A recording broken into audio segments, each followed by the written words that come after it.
আমার বন্ধুরা, ও যুবক ছেলেরা, এখনো কি ঘুমিয়ে আছো?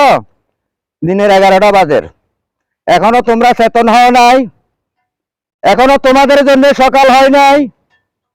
ঘুমিয়ে থেকো না, কর্ম করো। কর্মজীবনটা হলো বড় জীবন, কারণ তোমাদের ভবিষ্যৎ সামনে দাঁড়িয়ে আছে। তোমাদেরকে দিনের 11টায় তোমাদের জন্য সকাল হচ্ছে নাকি? এই এই দিনে দিন যাবে না। এই দিন দিন নয়, আরো দিন আছে, এই দিনে নিয়ে যাবে সেই দিনের কাছে।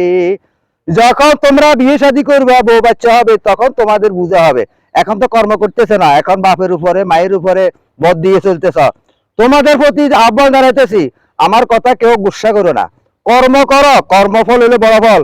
কর্মফল, তুমি যেখানে পা পিছলে পড়বে সেখান থেকে তোমাকে উঠতে হবে।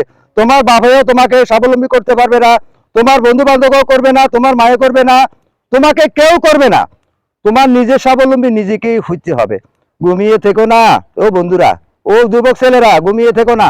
কর্ম করো, কর্ম করে তোমাদের এই জীবনটাকে তোমরা, তোমাদের ভাগ্যটাকে তোমরা পরিবর্তন করো। কারণ যখন তোমাদের কাছে টাকা থাকবে না, তখন তোমাদের কাছে কেউ থাকবে না। ভালোবাসা জানালা দিয়ে চইলা যাবে, ভালোবাসা চলে যাবে। কারণ যাকে তুমি ভালোবাসছো, যাকে তুমি অতি আপন ভাবছো, যখন তোমার কাছে টাকা থাকবে না, তখন সে কুহু কুহু করে সে জানালা দিয়ে যাইব, তাকেও তুমি পাইবা না। তাই যুবক ছেলেরা, কর্ম করো, টাকা খুঁজো। টাকা কোথায় আছে? টাকা উড়ে, কিন্তু টাকার তোমরা ধরতে পারো না। তোমাদের জন্য সকাল হয় দিনের 11টা বাজে। আগে আমরা বলতাম এই একটা কথা, কিন্তু এই সকালবেলা উঠে যদি আপনি কাজ করেন, 1 ঘন্টা কাজ করলে আপনার একদিনের কাজ হয়ে যায়। আর এখন আমাদের জন্য দেখা যায় সকাল হয় দিনের 11টা বাজে। তাই উঠুন, উঠিয়ে আপনারা কাজ করুন। কর্মফল হইলো বড় ফল। সকলকে সেই প্রত্যাশা জানিয়ে এখান থেকে বিদায় নিচ্ছি। আসসালামু আলাইকুম।